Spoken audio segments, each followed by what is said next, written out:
Good afternoon, everyone. Thank you for being here today. Earlier today, we responded to a shooting call at Wilmer-Hutchins High School. This is a tragic situation, and I know everyone wants answers, and we are going to give you what we know at this point. It remains a fluid investigation, and all of our law enforcement partners are helping us to work on this investigation. We had 4 students injured today and were transported to area hospitals. The suspect has not been arrested, but we have identified the suspect, and as I mentioned, we have many of our law enforcement partners helping us, and we are working on locating and arresting the suspect at this time. I'd like to now introduce Dallas-ISD Superintendent Stephanie Elizalde. Thank you, Chief. Today, as we all know, the unthinkable has happened, and quite frankly, this is just becoming way too familiar, and it should not be familiar. I do want everyone to know that I just got off the phone with Governor Abbott, who just called to get an update, a status report, and to offer any resources that we need to assist us. So I know that there are many questions, and we're not going to have all the answers right now because some of the information will be inaccurate. So we will do our very best because we know it is important to be always transparent. I do need to take a moment to ensure that first and foremost we know that we have been able to reunify all of our high school students with their parents and guardians. The team of Dallas-ISD Police Department and our Office of Emergency Management, along with all of the agencies that assisted us in ensuring that we ensured everyone was safe. And it is important to note that within 2 minutes, of course, we already had an officer here at the high school that was able to respond immediately to the incident, followed by Wilmer Police, who were next on the scene.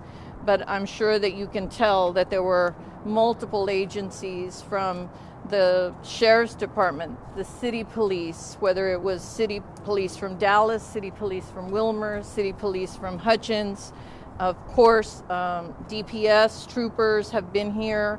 We have the Fire and Rescue, FBI, ATF. There were a number of federal agents that were also here to provide that level of support.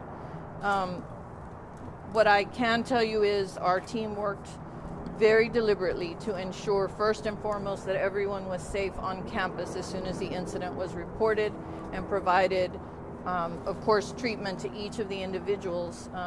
We will have difficulty giving you any specifics, of course, because as you all know, there are laws that keep us from being able to disclose information for minors. I also want to reiterate that we will not be having school at Wilmer-Hutchins High School for the rest of the week. We will have mental health clinicians and others available to assist anyone who would like to meet with counselors to discuss the incident.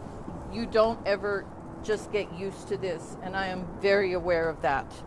It certainly weighs very heavy on my heart, but I can't begin to imagine. As a parent myself, I'm trying to put myself in those shoes. So again, I do want to, the reason Wilmer-Hutchins Elementary was also put on lockdown was because, of course, of its close proximity, but there was not any danger to anyone at the elementary school. We will be having elementary school tomorrow and Thursday. There is no need for anyone to be concerned about safety of their children. And we will still have additional officers because, again, I want to do everything we can to provide reassurances to our parents. The last thing anyone thinks when they're bringing their children to school, whether it's a high school or whether your spouse or significant other is going to work, is to think that these things are happening. But they do happen, and they shouldn't be happening. Right now, our primary concern is to continue to provide support, ensuring our schools are safe, and we will work with all of our community to do the very best we can to ensure that everyone feels safe. It's not enough to be safe, they also have to feel safe. Again, I think I might have even left out the constable's office was another agency. I really don't want to leave anyone out because this was absolutely a team effort. And so again, we're going to be very limited, but we can take a couple of questions. What do we know about the suspect and what led up to the shooting? You just mentioned a few minutes ago. I'll start here. What do we know about the suspect and what led up to the shooting? We do have the identity of the suspect, but as I mentioned earlier, this is still a very fresh and fluid investigation, so I don't have any information regarding what led up to the shooting. Dr. you just mentioned a few minutes ago that there was obviously parents that you were very concerned about, making sure that they had confidence. We had parents that mentioned that security was an issue here and has been before, that at times even students were checking backpacks as a part of security to help out in the moments. How do you give parents confidence to send their kids back to school in this kind of moment? So I can tell you what we know, how the gun did not get on campus, and probably better for me to let the chief let you know I can tell you how the gun did not get on campus. So we do know that the gun did not come through during regular intake time, so it was not a failure of our staff, of our protocols, or of the machinery that we have. It did not come in through regular intake.